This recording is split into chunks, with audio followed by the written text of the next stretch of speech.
bersamaku di hari Lili Official. Aku akan membuat tutorial cara menghemat kuota saat membuka Instagram.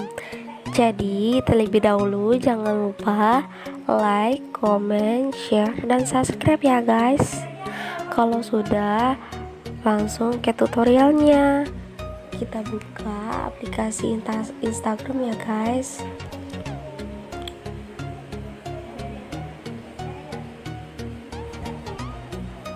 Dan kita untuk menghemat data, kita cari di pengaturan.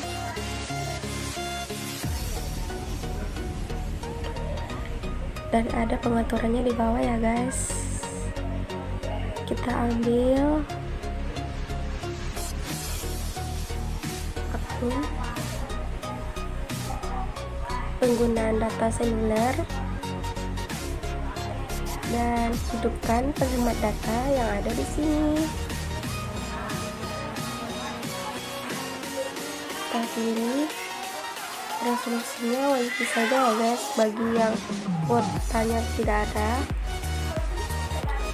Dan selesai guys. Dan aku akan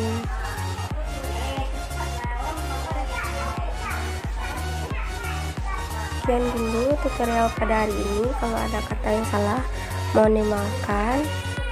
See you next time, bye bye.